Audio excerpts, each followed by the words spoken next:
The second law. Make it attractive. 8. How to make a habit irresistible. In the 1940s, a Dutch scientist named Nico Tinbergen performed a series of experiments that transformed our understanding of what motivates us. Tinbergen, who eventually won a Nobel Prize for his work, was investigating herring gulls, the gray and white birds often seen flying along the seashores of North America. Adult herring gulls have a small red dot on their beak, and Tinbergen noticed that newly hatched chicks would peck this spot whenever they wanted food. To begin one experiment, he created a collection of fake cardboard beaks, just a head without a body. When the parents had flown away, he went over to the nest and offered these dummy beaks to the chicks.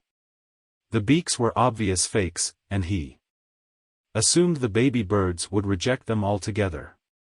However, when the tiny gulls saw the red spot on the cardboard beak, they pecked away just as if it were attached to their own mother. They had a clear preference for those red spots, as if they had been genetically programmed at birth. Soon Tinbergen discovered that the bigger the red spot, the faster the chicks pecked. Eventually, he created a beak with 3 large red dots on it. When he placed it over the nest, the baby birds went crazy with delight. They pecked at the little red patches as if it was the greatest beak they had ever seen. Tinbergen and his colleagues discovered similar behavior in other animals. For example, the greylag goose is a ground-nesting bird. Occasionally, as the mother moves around on the nest, one of the eggs will roll out and settle on the grass nearby. Whenever this happens, the goose will waddle over to the egg and use its beak and neck to pull it back into the nest. Tinbergen discovered that the goose will pull any nearby round object, such as a billiard ball or a light bulb, back into the nest. The bigger the object, the greater their response. One goose even made a tremendous effort to roll a volleyball back and sit on top. Like the baby gulls automatically pecking at red dots, the greylag goose was following an instinctive rule: when I see a round object nearby, I must roll it back into the nest. The bigger the round object, the harder I should try to get it.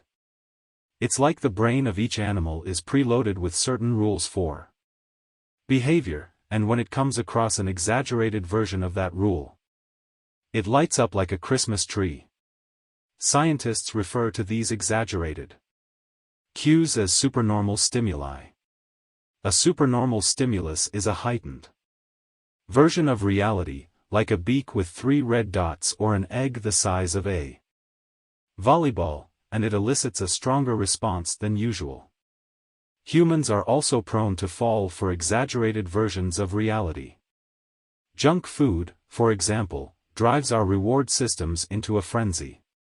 After spending hundreds of thousands of years hunting and foraging for food in the wild, the human brain has evolved to place a high value on salt, sugar, and fat. Such foods are often calorie-dense, and they were quite rare when our ancient ancestors were roaming the savannah. When you don't know where your next meal is coming from, eating as much as possible is an excellent strategy for survival. Today, however, we live in a calorie-rich environment.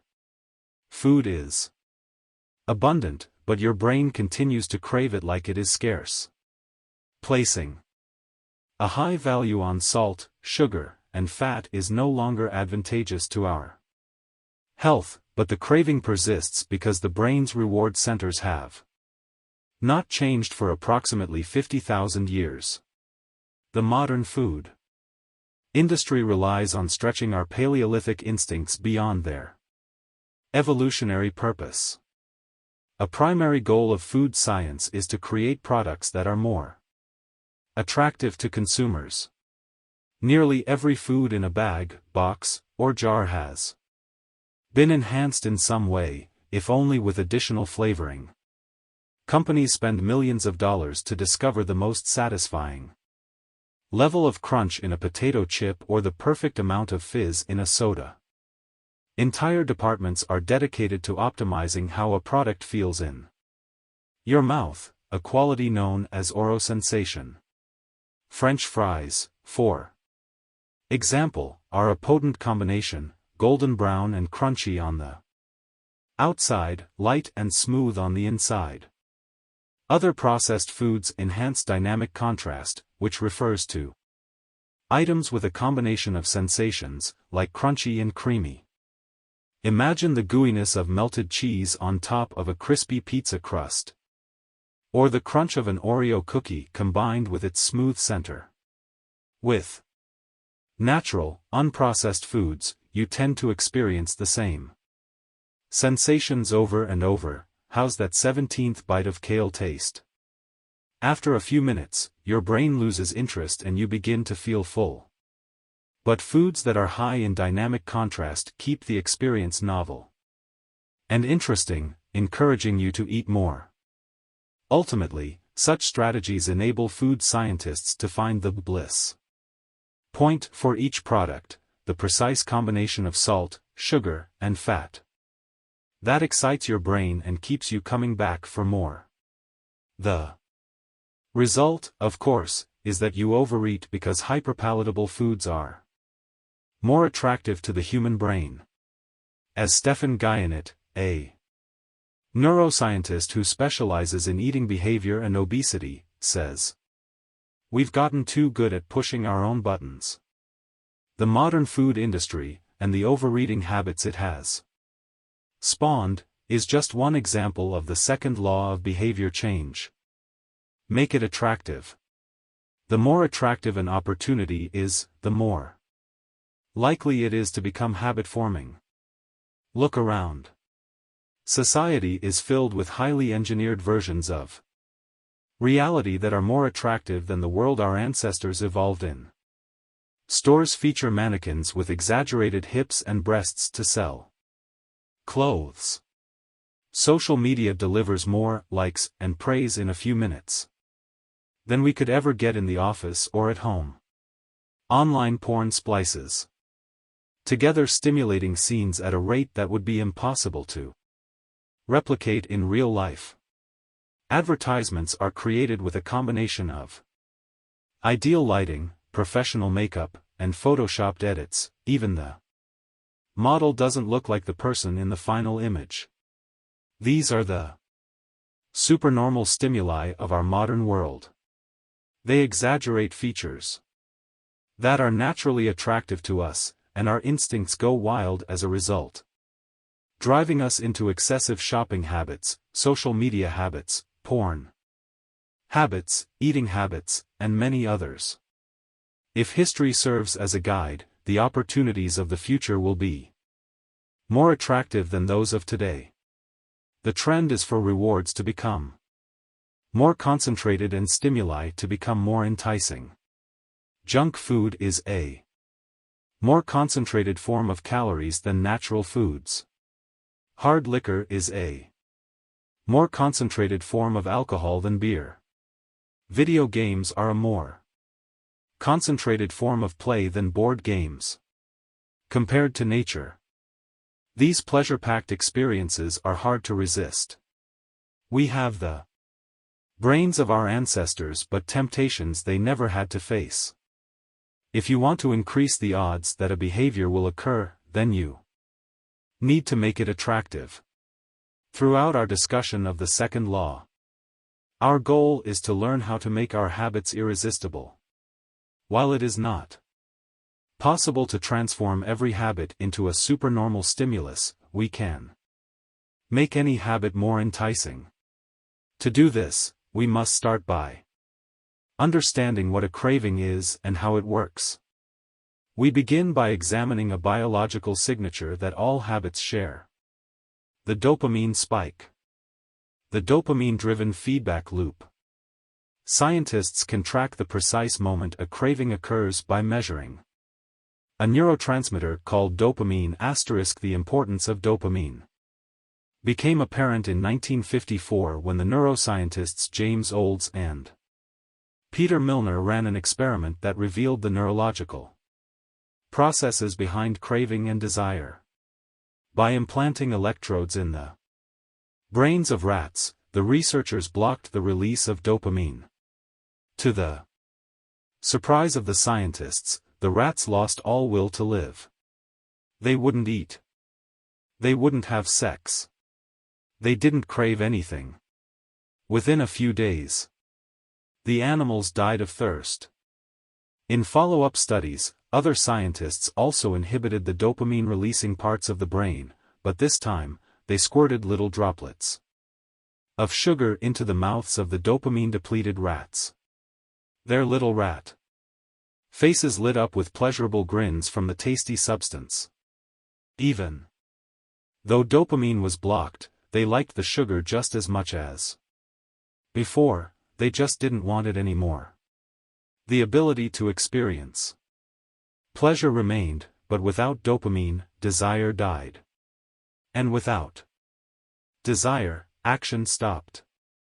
When other researchers reversed this process and flooded the reward system of the brain with dopamine, animals performed habits at breakneck speed. In one study, mice received a powerful hit of dopamine each time they poked their nose in a box. Within minutes, the mice developed a craving so strong they began poking their nose into the box 800 times per hour. Humans are not so different. The average slot machine player will spin the wheel 600 times per hour. Habits are a dopamine-driven feedback loop.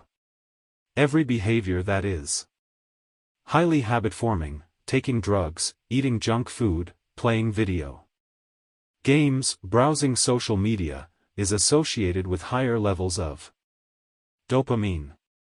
The same can be said for our most basic habitual behaviors, like eating food, drinking water, having sex, and interacting socially. For years, scientists assumed dopamine was all about pleasure, but now we know it plays a central role in many neurological processes, including motivation, learning and memory, punishment and aversion, and voluntary movement.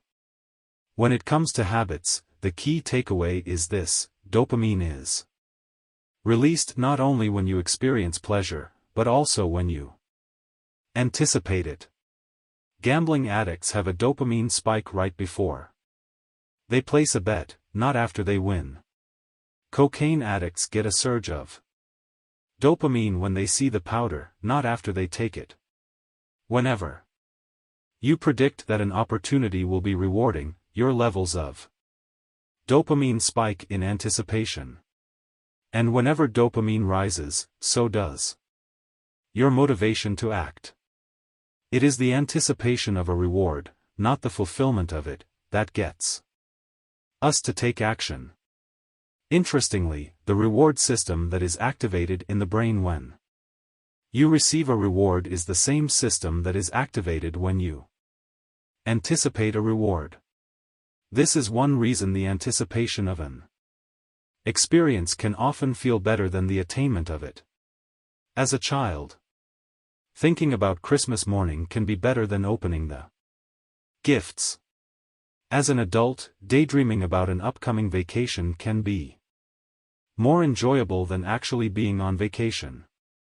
Scientists refer to this as the difference between wanting and liking.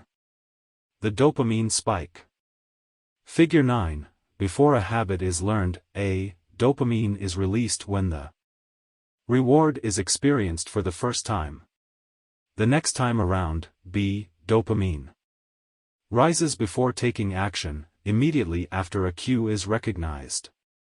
This spike leads to a feeling of desire and a craving to take action whenever the cue is spotted. Once a habit is learned, dopamine will not rise when a reward is experienced because you already expect the reward. However, if you see a cue and expect a reward, but do not get one, then dopamine will drop in. Disappointment, c. The sensitivity of the dopamine response can clearly be seen when a reward is provided late. d. First, the cue is identified and dopamine rises as a craving builds. Next, a response is taken but the reward does not come as quickly as expected and dopamine begins to drop. Finally, when the reward comes a little later than you had hoped, dopamine spikes again. It is as if the brain is saying, "See, I knew I was right. Don't forget to repeat this action next time." Your brain has far more neural circuitry allocated for wanting rewards than for liking them. The wanting centers in the brain are large: the brain stem, the nucleus accumbens, the ventral tegmental area, the dorsal striatum, the amygdala, and portions of the prefrontal cortex. By comparison, the liking centers of the brain are much smaller. They are often referred to as hedonic hot spots and are distributed like tiny islands throughout the brain.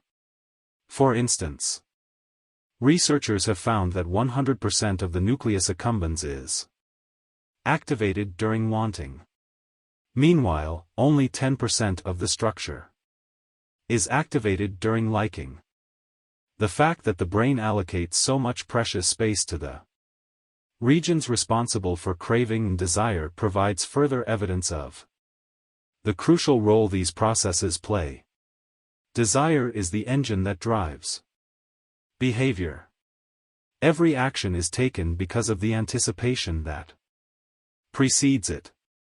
It is the craving that leads to the response. These insights reveal the importance of the second law of behavior change. We need to make our habits attractive because it is the expectation of a rewarding experience that motivates us to act in the first place. This is where a strategy known as temptation bundling comes into play.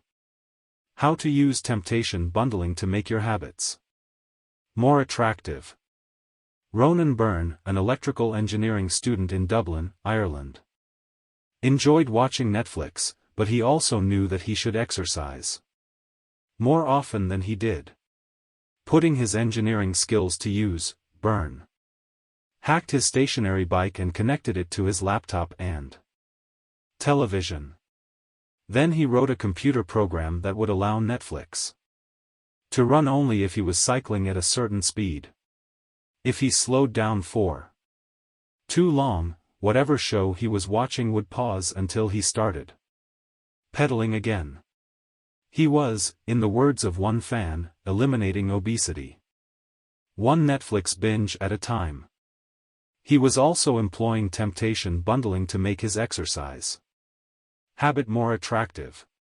Temptation bundling works by linking an action you want to do with an action you need to do. In Byrne's case, he bundled watching Netflix, the thing he wanted to do, with riding his stationary bike, the thing he needed to do. Businesses are masters at temptation bundling.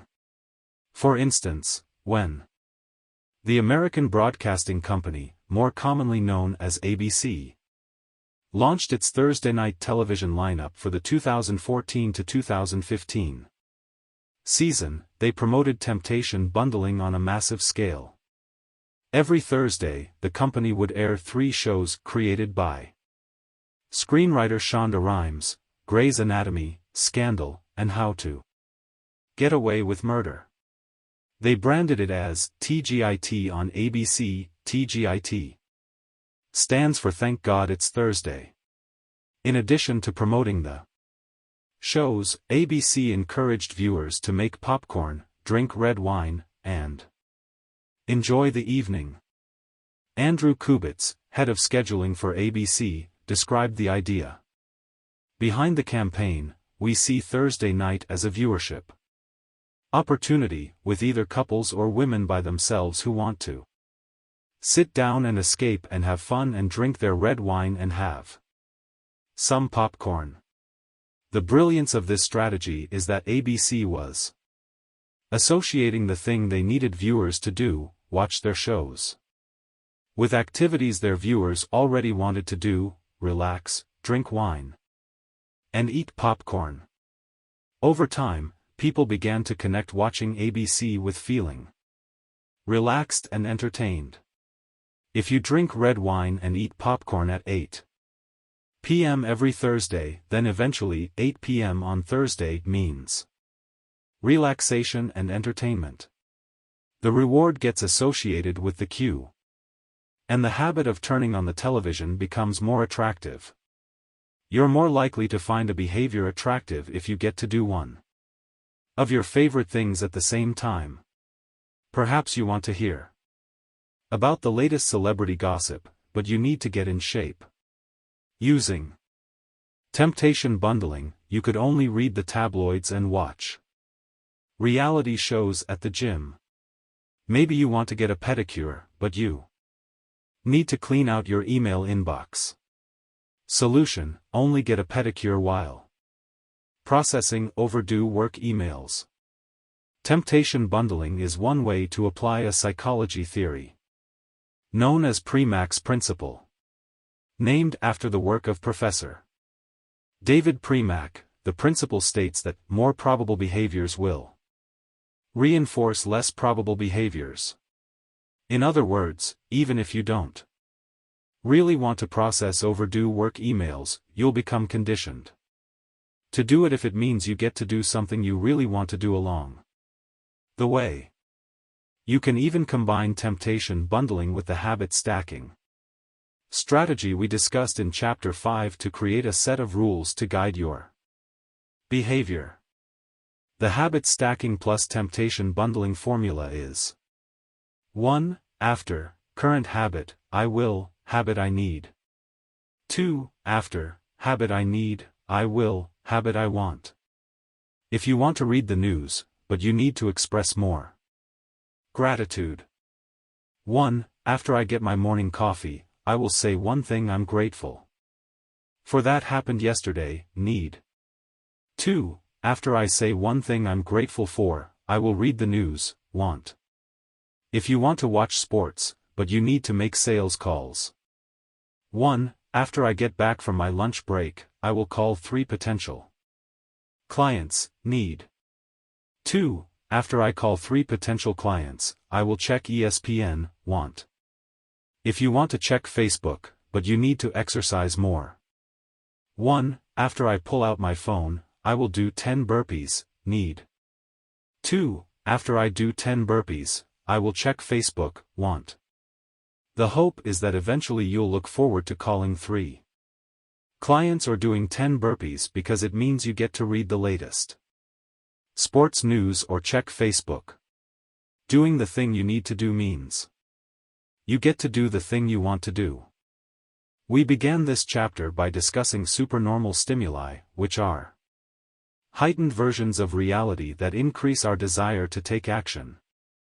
Temptation bundling is one way to create a heightened version of any habit by connecting it with something you already want.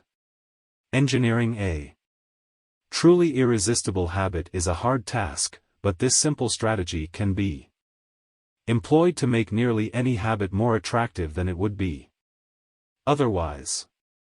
Chapter Summary. The second law of behavior change is make it attractive. The more attractive an opportunity is, the more likely it is to become habit-forming. Habits are a dopamine-driven feedback loop. When dopamine rises, so does our motivation to act. It is the anticipation of a reward, not the fulfillment of it, that gets us to take action. The greater the anticipation, the greater the dopamine spike. Temptation bundling is one way to make your habits more attractive. The strategy is to pair an action you want to do with an action you need to do. 9. The role of family and friends in shaping your habits. In 1965, a Hungarian man named Laszlo Polgár wrote a series of strange letters to a woman named Clara. Laszlo was a firm believer in hard work. In fact, it was all he believed in. He completely rejected the idea of innate talent. He claimed that with deliberate practice and the development of good habits, a child could become a genius in any field. His mantra was, "A genius is not born, but is educated and trained." Laszlo believed in this idea so strongly that he wanted to test it with his own children, and he was writing to Clara because he needed a wife willing to jump on board. Clara was a teacher and, although she may not have been as adamant as Laszlo, she also believed that with proper instruction, anyone could advance their skills. Laszlo decided chess would be a suitable field for the experiment. And he laid out a plan to raise his children to become chess prodigies. The kids would be homeschooled, a rarity in Hungary at the time. The house would be filled with chess books and pictures of famous chess players. The children would play against each other constantly and compete in the best tournaments they could find. The family would keep a meticulous file system of the tournament history of every competitor the children faced. Their lives would be dedicated to chess. Laszlo successfully courted Clara, and within a few years, the Polgárs were parents to 3 young girls, Susan, Sophia, and Judith. Susan, the oldest, began playing chess when she was 4 years old. Within 6 months, she was defeating adults. Sophia, the middle child, did even better. By 14, she was a world champion, and a few years later, she became a grandmaster. Judith, the youngest, was the best of all. By age 5, she could beat her father. At 12, she was the youngest player ever listed among the top 100 chess players in the world. At 15 years and 4 months old, she became the youngest grandmaster of all time. Younger than Bobby Fischer, the previous record holder. For 27 years, she was the #1 ranked female chess player in the world. The childhood of the Polgár sisters was atypical, to say the least. And yet, if you ask them about it, they claim their lifestyle was attractive, even enjoyable. In interviews, the sisters talk about their childhood as entertaining rather than grueling. They loved playing chess. They couldn't get enough of it. Once, Laszlo reportedly found Sophia playing chess in the bathroom in the middle of the night. Encouraging her to go back to sleep, he said, "Sophia, leave the pieces alone." To which she replied, "Daddy, they won't leave me alone." The Polgár sisters grew up in a culture that prioritized chess above all else, praised them for it, rewarded them for it. In their world, an obsession with chess was normal. And as we are about to see, whatever habits are normal in your culture are among the most attractive behaviors you'll find. The seductive pull of social norms. Humans are herd animals. We want to fit in, to bond with others, and to earn the respect and approval of our peers. Such inclinations are essential to our survival. For most of our evolutionary history, our ancestors lived in tribes. Becoming separated from the tribe, or worse, being cast out, was a death sentence. The lone wolf dies, but the pack survives. Asterisk. Meanwhile, those who collaborated and bonded with others enjoyed increased safety, mating opportunities, and access to resources. As Charles Darwin noted, in the long history of humankind, those who learned to collaborate and improvise most effectively have prevailed. As a result, one of the deepest human desires is to belong. And this Ancient preference exerts a powerful influence on our modern behavior. We don't choose our earliest habits, we imitate them. We follow the script handed down by our friends and family, our church or school, our local community and society at large. Each of these cultures and groups comes with its own set of expectations and standards, when and whether to get married, how many children to have, which holidays to celebrate, how much money to spend on your child's birthday party. In many ways, these social norms are the invisible rules that guide your behavior each day. You're always keeping them in mind, even if they are at the not top of your mind. Often, you follow the habits of your culture without thinking, without questioning, and sometimes without remembering. As the French philosopher Michel de Montaigne wrote, the customs and practices of life in society sweep us along. Most of the time, going along with the group does not feel like a burden. Everyone wants to belong. If you grow up in a family that rewards you for your chess skills, playing chess will seem like a very attractive thing to do. If you work in a job where everyone wears expensive suits, then you'll be inclined to splurge on one as well. If all of your friends are sharing an inside joke or using a new phrase, you'll want to do it too, so they know that you get it. Behaviors are attractive when they help us fit in. We imitate the habits of three groups in particular. 1. The close. 2. The many. 3. The powerful. Each group offers an opportunity to leverage the second law of behavior change and make our habits more attractive. 1. Imitating the close. Proximity has a powerful effect on our behavior. This is true of the physical environment, as we discussed in Chapter 6, but it is also true of the social environment. We pick up habits from the people around us. We copy the way our parents handle arguments, the way our peers flirt with one another, the way our coworkers get results. When your friends smoke pot, you give it a try, too. When your wife has a habit of double-checking that the door is locked before going to bed, you pick it up as well. I find that I often imitate the behavior of those around me without realizing it. In conversation, I'll automatically assume the body posture of the other person. In college, I began to talk like my roommates. When traveling to other countries, I unconsciously imitate the local accent despite reminding myself to stop. As a general rule, the closer we are to someone, the more likely we are to imitate some of their habits.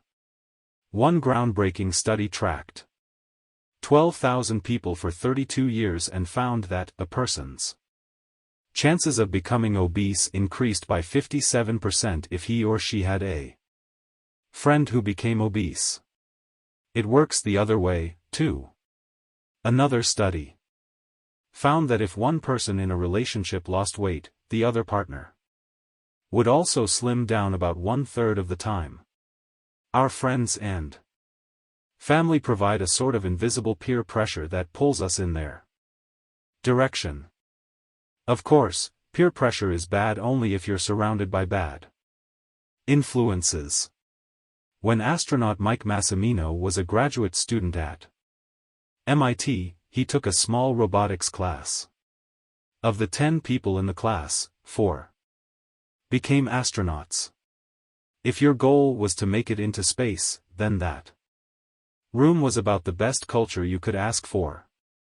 Similarly, one study found that the higher your best friend's IQ at age 11 or 12, the higher your IQ would be at age 15, even after controlling 4 natural levels of intelligence. We soak up the qualities and practices of those around us. One of the most effective things you can do to build better habits is To join a culture where your desired behavior is the normal behavior. New habits seem achievable when you see others doing them every day. If you are surrounded by fit people, you're more likely to consider working out to be a common habit. If you're surrounded by jazz lovers, you're more likely to believe it's reasonable to play jazz every day. Your culture sets your expectation for what is normal. Surround yourself with people who have the habits you want to have yourself. You'll rise together. To make your habits even more attractive, you can take this strategy one step further. Join a culture where, 1. Your desired behavior is the normal behavior and, 2. You already have something in common with the group. Steve Kamb, an entrepreneur in New York City, runs a company called Nerd Fitness, which helps nerds, misfits, and mutants lose weight, get strong, and get healthy. His clients include video game lovers, movie fanatics, and average Joes who want to get in shape.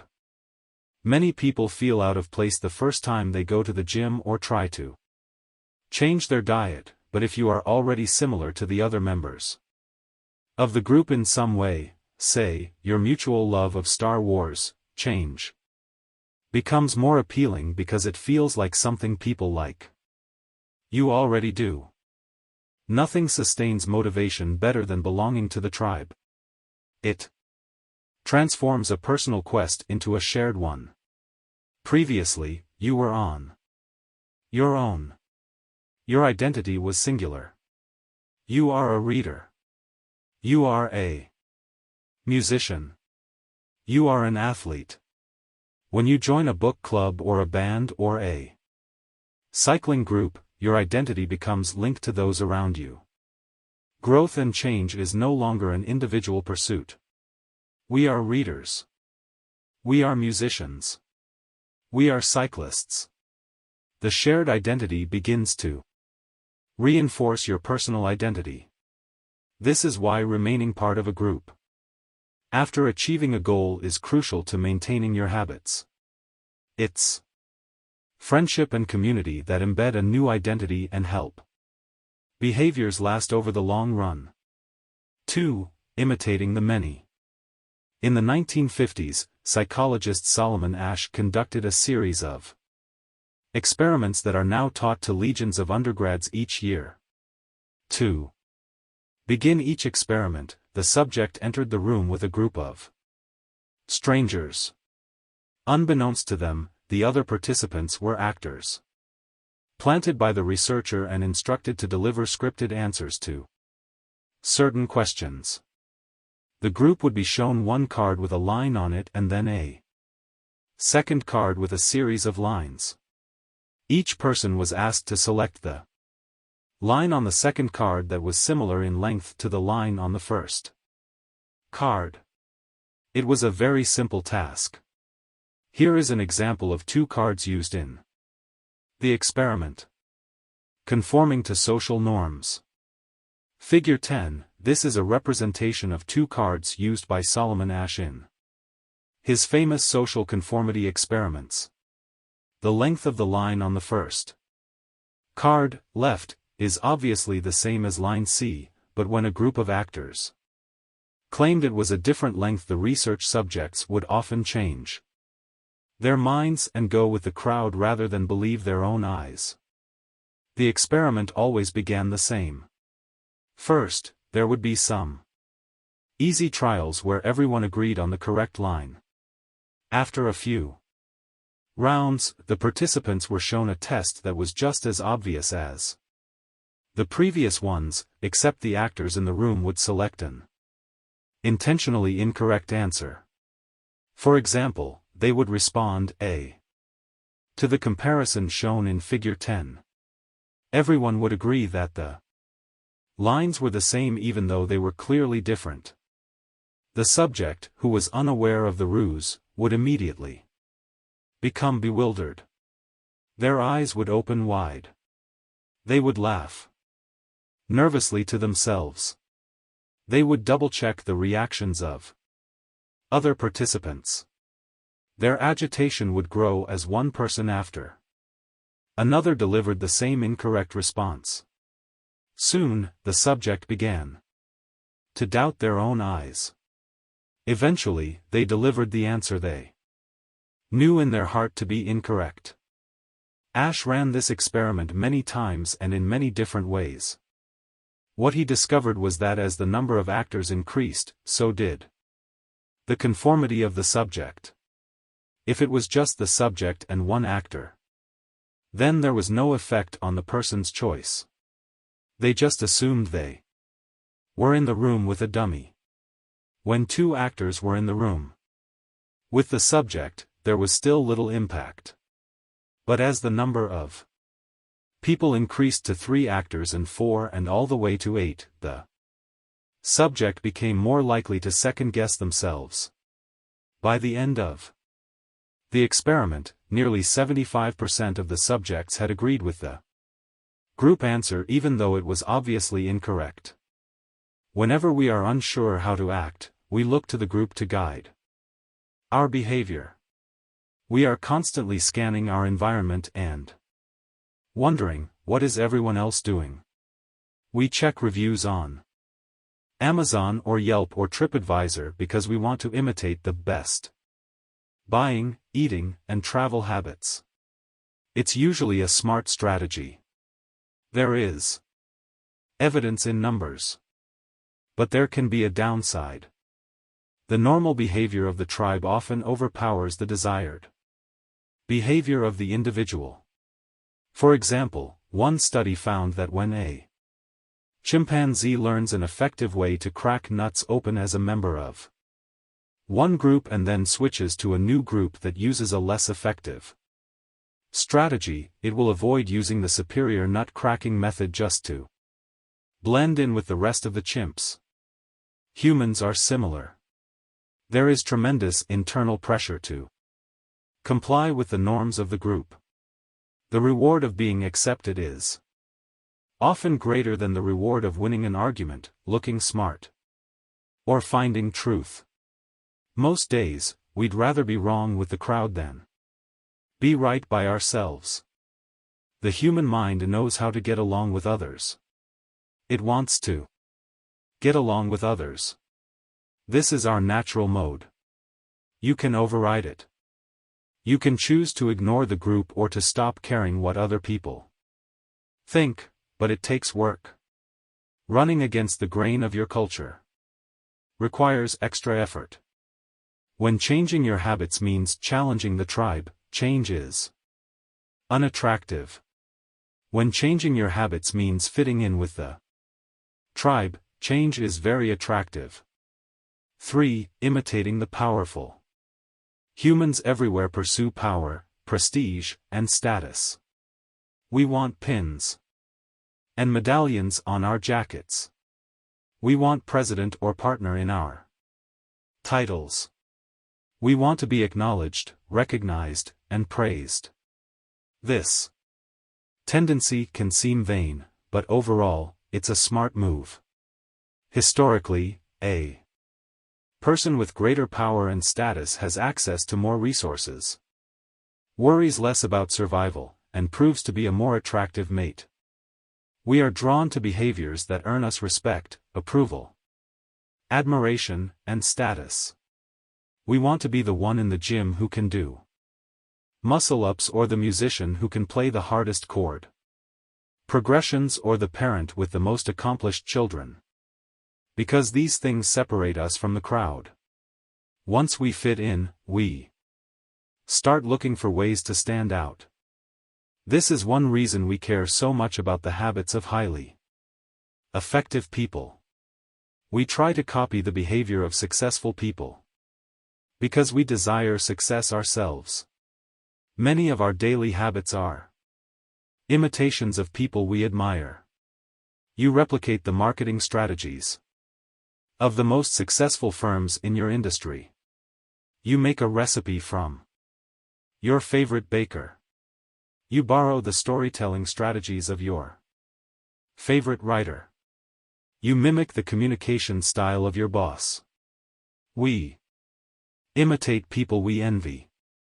High-status people enjoy the approval, respect, and praise of others. And that means if a behavior can get us approval, respect, and praise, we find it attractive. We are also motivated to avoid behaviors that would lower our status. We trim our hedges and mow our lawn because we don't want to be the slob of the neighborhood. When our mother comes to visit, we clean up the house because we don't want to be judged. We are continually wondering, what will others think of me, and altering our behavior based on the answer. The Polgar sisters, the chess prodigies mentioned at the beginning of this chapter, are evidence of the powerful and lasting impact social influences can have on our behavior. The sisters practiced chess for many hours each day and continued this remarkable effort for decades. But these habits and behaviors maintained their attractiveness, in part because they were valued by their culture. From the praise of their parents to the achievement of different status markers like becoming a grandmaster, they had many reasons to continue their effort. Chapter Summary. The culture we live in determines which behaviors are attractive to us. We tend to adopt habits that are praised and approved of by our culture because we have a strong desire to fit in and belong to the tribe. We tend to imitate the habits of three social groups: the close family and friends, the many, the tribe, and the powerful, those with status and prestige. One of the most effective things you can do to build better habits is to join a culture where, 1, your desired behavior is the normal behavior and, 2, you already have something in common with the group. The normal behavior of the tribe often overpowers the desired behavior of the individual. Most days, we'd rather be wrong with the crowd than be right by ourselves. If a behavior can get us approval, respect, and praise, we find it attractive. 10. How to find and fix the causes of your bad habits. In late 2012, I was sitting in an old apartment just a few blocks from Istanbul's most famous street, Istiklal Caddesi. I was in the middle of a 4-day trip to Turkey and my guide, Mike, was relaxing in a worn-out armchair a few feet away. Mike wasn't really a guide. He was just a guy from Maine who had been living in Turkey for 5 years, but he offered to show me around while I was visiting the country, and I took him up on it. On this particular night, I had been invited to dinner with him and a handful of his Turkish friends. There were 7 of us, and I was the only one who hadn't, at some point, smoked at least 1 pack of cigarettes per day. I asked one of the Turks how he got started. "Friends," he said. "It always starts with your friends. One friend smokes, then you try it." What was truly fascinating was that half of the people in the room had managed to quit smoking. Mike had been smoke-free for a few years at that point, and he swore up and down that he broke the habit because of a book called Alan Carr's Easy Way to Stop Smoking. "It frees you from the mental burden of smoking," he said. "It tells you, stop lying to yourself. You know you don't actually want to smoke. You know you don't really enjoy this. It helps you feel like you're not the victim anymore. You start to realize that you don't need to smoke." I had never tried a cigarette, but I took a look at the book afterward, out of curiosity. The author employs an interesting strategy to help smokers eliminate their cravings. He systematically reframes each cue associated with smoking and gives it a new meaning. He says things like, "You think you are quitting something, but you're not quitting anything because cigarettes do nothing for you. You think smoking is something you need to do to be social, but it's not. You can be social without smoking at all. You think smoking is about relieving stress, but it's not. Smoking does not relieve your nerves, it destroys them. Over and over, he repeats these phrases and others like them. Get it clearly into your mind, he says. You are losing nothing and you are making marvelous positive gains not only in health, energy and money, but also in confidence, self-respect, freedom and, most important of all, in the length and quality of your future life. By the time you get to the end of the book, smoking seems like the most ridiculous thing in the world to do. And if you no longer expect smoking to bring you any benefits, you have no reason to smoke. It is an inversion of the second law of behavior change, make it unattractive. Now, I know this idea might sound overly simplistic. Just change your mind and you can quit smoking. But stick with me for a minute. Where cravings come from. Every behavior has a surface-level craving and a deeper, underlying motive. I often have a craving that goes something like this: I want to eat tacos. If you were to ask me why I want to eat tacos, I wouldn't say, because I need food to survive. But the truth is, somewhere deep down, I am motivated to eat tacos because I have to eat to survive. The underlying motive is to obtain food and water even if my specific craving is for a taco. Some of our underlying motives include asterisk. Conserve energy. Obtain food and water. Find love and reproduce. Connect and bond with others. Win social acceptance and approval. Reduce uncertainty. Achieve status and prestige. A craving is just a specific manifestation of a deeper underlying motive. Your brain did not evolve with a desire to smoke cigarettes or to check Instagram or to play video games. At a deep level, you simply want to reduce uncertainty and relieve anxiety, to win social acceptance and approval, or to achieve status. Look at nearly any product that is habit-forming and you'll see that it does not create a new motivation, but rather latches onto the underlying motives of human nature. Find love and reproduce equals using Tinder. Connect and bond with others equals browsing Facebook.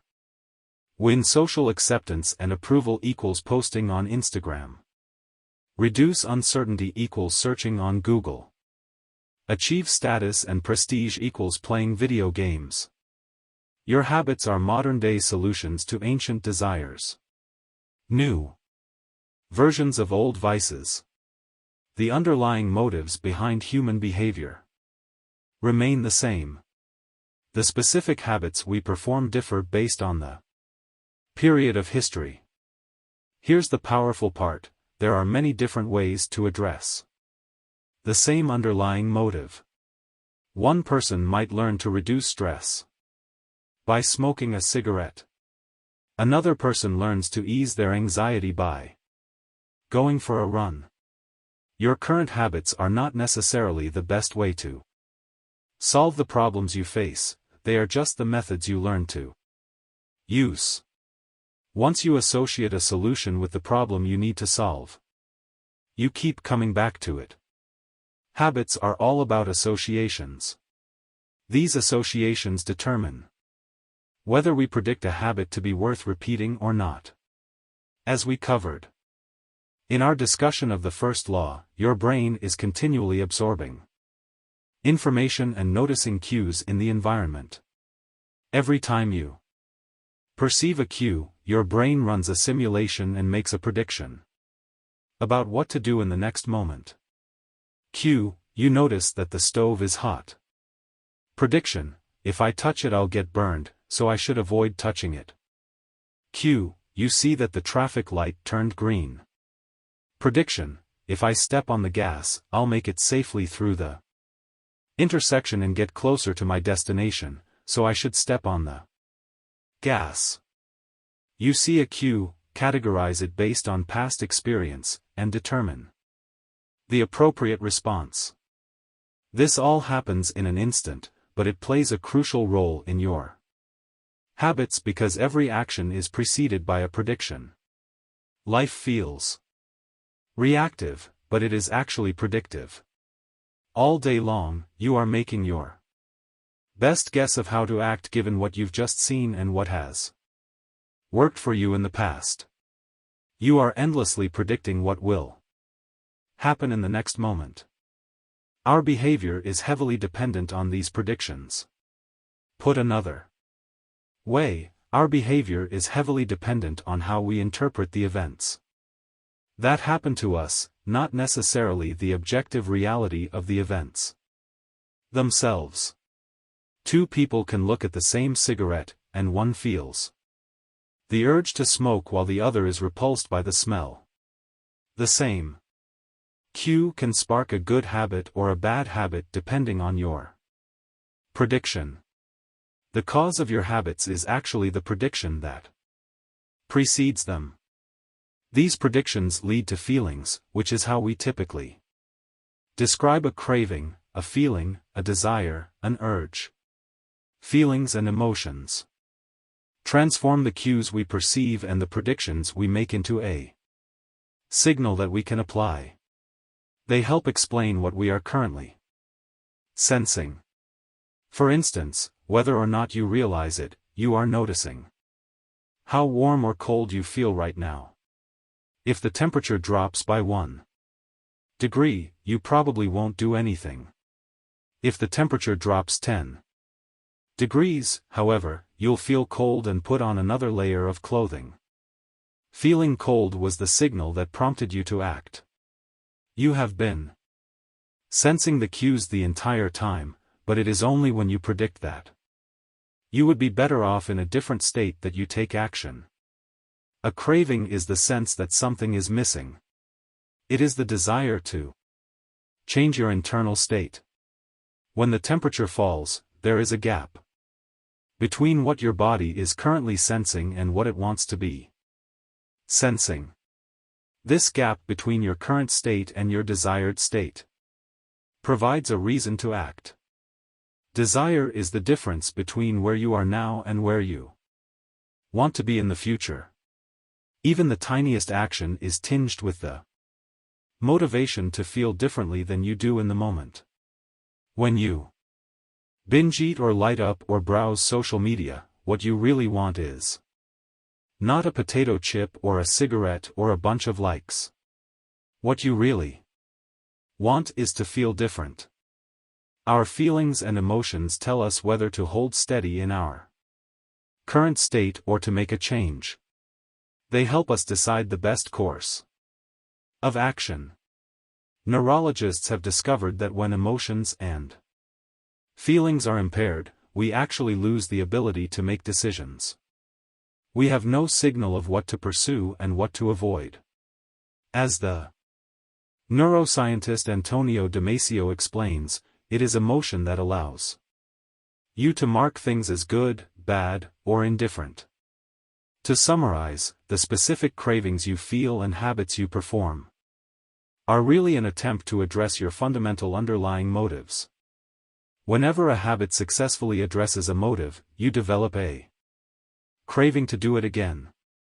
In time, you learn to predict that checking social media will help you feel loved or that watching YouTube will allow you to forget your fears. Habits are attractive when we associate them with positive feelings, and we can use this insight to our advantage rather than to our detriment. How to reprogram your brain to enjoy hard habits. You can make hard habits more attractive if you can learn to associate them with a positive experience. Sometimes, all you need is a slight mindset shift. For instance, we often talk about everything we have to do in a given day. You have to wake up early for work. You have to Make another sales call for your business. You have to cook dinner for your family. Now, imagine changing just one word. You don't have to. You get to. You get to wake up early for work. You get to make another sales call for your business. You get to cook dinner for your family. By simply changing one word, you shift the way you view each event. You transition from seeing these behaviors as burdens and turn them into opportunities. The key point is that both versions of reality are true. You have to do those things, and you also get to do them. We can find evidence for whatever mindset we choose. I once heard a story about a man who uses a wheelchair. When asked if it was difficult being confined, he responded, "I'm not confined to my wheelchair, I am liberated by it. If it wasn't for my wheelchair, I would be bedbound and never able to leave my house." This shift in perspective completely transformed how he lived each day. Reframing your habits to highlight their benefits rather than their drawbacks is a fast and lightweight way to reprogram your mind and make a habit seem more attractive. Exercise. Many people associate exercise with being a challenging task that drains energy and wears you down. You can just as easily view it as a way to develop skills and build you up. Instead of telling yourself, "I need to go run in the morning," say, "It's time to build endurance and get fast." Finance. Saving money is often associated with sacrifice. However, you can associate it with freedom rather than limitation if you realize one simple truth: living below your current means increases your future means. The money you save this month increases your purchasing power next month. Meditation. Anyone who has tried meditation for more than 3 seconds knows how frustrating it can be when the next distraction inevitably pops into your mind. You can transform frustration into delight when you realize that each interruption gives you a chance to practice returning to your breath. Distraction is a good thing because you need distractions to practice meditation. Pre-game jitters. Many people feel anxious before delivering a big presentation or competing in an important event. They experience quicker breathing, a faster heart rate, heightened arousal. If we interpret these feelings negatively, then we feel threatened and tense up. If we interpret these feelings positively, then we can respond with fluidity and grace. You can reframe "I am nervous" to "I am excited. And I'm getting an adrenaline rush to help me concentrate." These little mindset shifts aren't magic, but they can help change the feelings you associate with a particular habit or situation. If you want to take it a step further, you can create a motivation ritual. You simply practice associating your habits with something you enjoy, then you can use that cue whenever you need a bit of motivation. For instance, if you always play the same song before having sex, then you'll begin to link the music with the act. Whenever you want to get in the mood, just press play. Ed Lattimore, a boxer and writer from Pittsburgh, benefited from a similar strategy without knowing it. "Odd realization," he wrote. "My focus and concentration goes up just by putting my headphones on while writing. I don't even have to play any music." Without realizing it, he was conditioning himself. In the beginning, he put his headphones on, played some music he enjoyed, and did focused work. After doing it 5, 10, 20 times, putting his headphones on became a cue that he automatically associated with increased focus. The craving followed naturally. Athletes use similar strategies to get themselves in the mindset to perform. During my baseball career, I developed a specific ritual of stretching and throwing before each game. The whole sequence took about 10 minutes, and I did it the same way every single time. While it physically warmed me up to play, more importantly, it put me in the right mental state. I began to associate my pre-game ritual with feeling competitive and focused. Even if I wasn't motivated beforehand, by the time I was done with my ritual, I was in game mode. You can adapt this strategy for nearly any purpose. Say you want to feel happier in general. Find something that makes you truly happy, like petting your dog or taking a bubble bath, and then create a short routine that you perform every time before you do the thing you love. Maybe you take 3 deep breaths and smile. 3 deep breaths. Smile. Pet the dog. Repeat. Eventually, you'll begin to associate this breathe and smile routine with being in a good mood. It becomes a cue that means feeling happy. Once established, you can break it out anytime you need to change your emotional state. Stressed at work? Take 3 deep breaths and smile. Sad about life? 3 deep breaths and smile. Once a habit has been built, the cue can prompt a craving, even if it has little to do with the original situation. The key to finding and fixing the causes of your bad habits is to reframe the associations you have about them. It's not easy, but if you can reprogram your predictions, you can transform a hard habit into an attractive one. Chapter Summary. The inversion of the second law of behavior change is make it unattractive. Every behavior has a surface-level craving and a deeper underlying motive. Your habits are modern-day solutions to ancient desires. The cause of your habits is actually the prediction that precedes them. The prediction leads to a feeling. Highlight the benefits of avoiding a bad habit to make it seem unattractive. Habits are attractive when we associate them with positive feelings and unattractive when we associate them with negative feelings. Create a motivation ritual by doing something you enjoy immediately before a difficult habit.